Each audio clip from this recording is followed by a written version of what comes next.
Hi, everyone. I'm Ivan Bayuki, and welcome back to Wall Street Silver. Our guest today is the one and only commodities investing guru and the founder of Rule Investment Media, Rick Rule. It's great to see you, Rick. Thank you for having me back. I enjoy these sessions. So, Rick, let's dive right in. Everyone hates silver and gold right now. Everyone hates it. At least we love it. We love it here on Wall Street Silver, but the general market hates it. So, you have a reputation of buying it when the blood's in the street, buying them when everyone else hates them. So, what are you doing right now with your silver and gold portfolio? Well, as you might suspect, these are pleasant times for me. Mm-hmm. I've been on Earth long enough that I don't require a lot of company in a trade. I don't require being popular. In fact, I prefer to be unpopular. Mm-hmm. When I look at the comments around my social media appearances, people have been saying for the last 3 months he's never been right. These are people whose time frame is 5 months. And my time frame is more like 5 years. So the idea that my best ideas are reviled is actually very useful to me. Mm-hmm. Warren Buffett, not a bad investor, has said that you make money by being brave when others are afraid, and afraid when others are brave. Or conversely, you make money buying straw hats in winter. So the circumstance around my attraction to precious metals, we've gone over before. Gold, as an example, or the precious metal space, tends to do well when people are concerned about the maintenance of the purchasing power of their savings in conventional instruments. Nothing like negative real interest rates to make somebody feel concerned. But this change in attitude takes time. Mm-hmm. And most speculators in particular aren't willing to assign the time that they need for their investments to mature. Silver traditionally has acted like gold on steroids. It moves in the later part of a precious metals bull market. When you're in a precious metals malaise, it declines faster than the gold price does. But when precious metals prices turn around, they perform better. Perhaps because I've right-sized my investments, which is to say I don't have my whole net worth in penny silver stocks. The fact that they're declining in value while the malaise period is running past us is very attractive to me. What's more attractive to me right now is across the whole real micro cap space, the sub $100 million market cap space, there's no liquidity in the sector. Companies that played chicken with capital markets, didn't raise money when they could, are now having to raise money. And they're having to raise money in a circumstance where money isn't broadly available, which means that the terms that I'm being offered, not just in the silver space, but really across the micro cap space, are the best that I've seen in 5 years. Will I be able to sell those tomorrow? Will I be able to blow out my position by the next long weekend? Do I care? No, not at all. When we first started talking to you a year ago, when we started Wall Street Silver, let's call it early March, April 2021, uranium was hated at the time. Right. It was hated.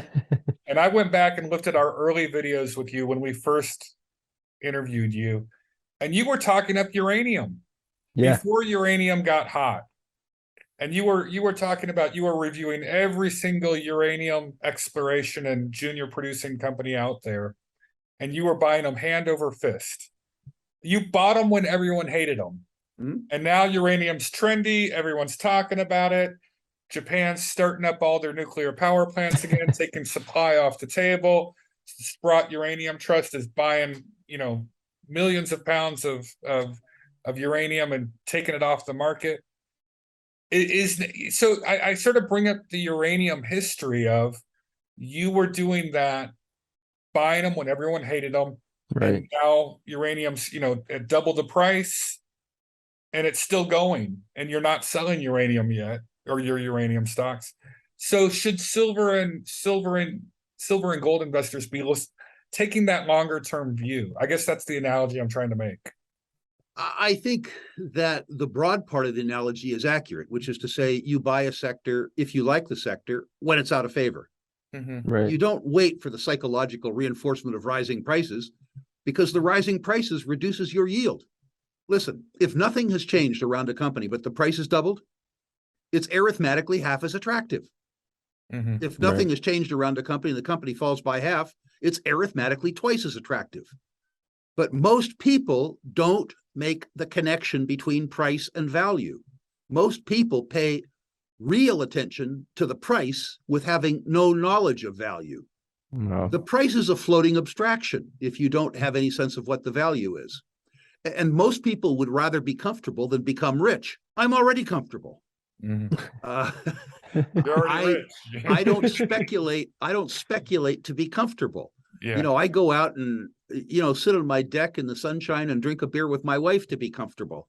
I speculate for very different reasons. So I need to say, twice before in my life, no, 3 times before in my life, I've been a tremendous beneficiary of the run-up in fairly obscure silver stocks.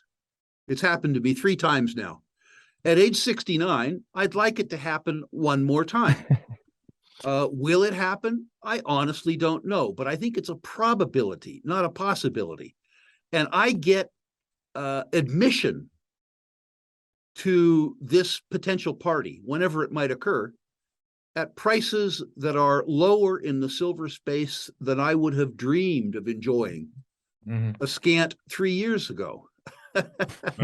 So, you know, for me, this is just sort of a dream come true. This is the opportunity to have a sort of a swan song after a very lovely career, to an absolutely spectacular party. Or let's put differently, as a younger person, this is the ability to go into a really target-rich nightclub for no cover charge. That's You know, nice. how can you resist this? You're seeing a lot of attractive girls in the nightclub still. Well, I'm not allowed to say that anymore. You know, ESG gets in the way. Let's just say targets. Targets of opportunity. Yeah, they're out there. You just gotta, you know, be patient and hunt for them.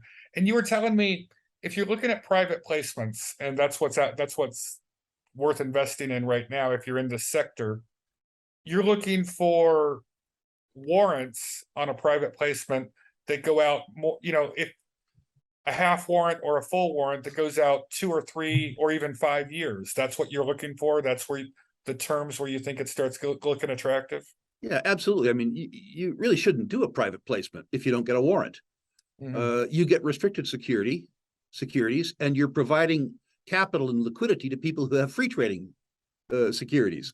So in a sense, without a warrant, you're subsidizing the existing shareholder, and they probably are not sending you a Christmas card or a birthday card for that. The reason why you contribute to a company with a restricted security is that you should get the ability to get some extra juice out of your investment, and that juice comes in the form of a warrant. Now, many companies, many issuers will tell you that a warrant is dilution, but for some reason their directors' options aren't. The difference between a warrant and an option is merely who gets it. When I have these discussions with company managements, they often say, well, warrants aren't the same as options. I work at the company 5 days a week. And I say, thank you for pointing that out. My money works at the company 7 days a week. So theoretically, I should get 7/12 of the benefit if you add 7 and 5. So I like, when I do private placements, to have a warrant package that looks very much like the option package, that has the same duration, most often 5 years, that has the same strike price and terms. And I like to get a pledge from the company that they won't reduce the exercise price of their stock options if they don't reduce the exercise price of my warrants. In other words, I want to be treated pari passu with managers.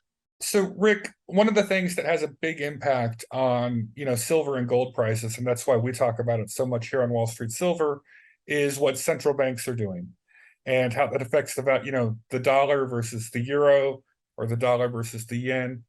So what's recently happened a few days ago is the European Central Bank, in order to fight inflation, they raised interest rates from 0% by 0.75% to 75 basis points. So the European Central Bank, they seem to be getting tough on inflation, or talking hawkish, if you want to call this tough. They're not even at 1% to fight, whatever the number is of inflation out in Europe. How are you watching this in the current environment? How does this change your thinking, and how does this change your investment strategy? In the near term, Jim, it's all about interest rates. Mm-hmm. And I think there's two things here that we need to discuss, maybe three. The first is that rising interest rates, particularly in the US, rising nominal interest rates, strengthen the US dollar, and in the near term, weaken gold and silver. Mm-hmm. And my suspicion, before I talk about Europe, would seem to be that Mr. Powell in the United States believes that there's room in the economy to continue to let the interest rates rise.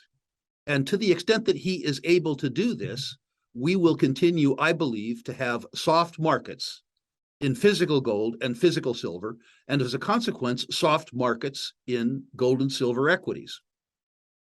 The suggestion that Mr. Powell and that the Europeans are really engaged in fighting inflation is a topic worthy of discussion. What I think they're doing is that they're raising interest rates, or allowing interest rates to rise enough that they have ammunition to cut them again, right, if they need it.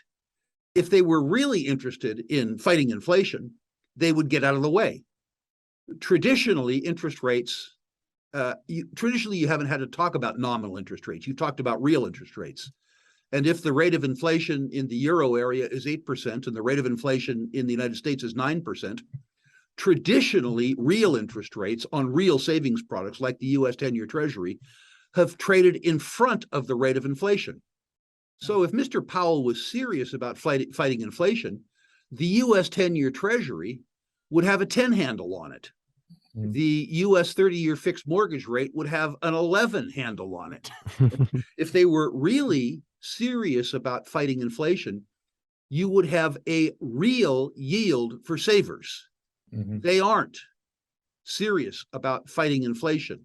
They're serious about fighting the specter of inflation, and much more serious about raising nominal interest rates to the extent that they can cut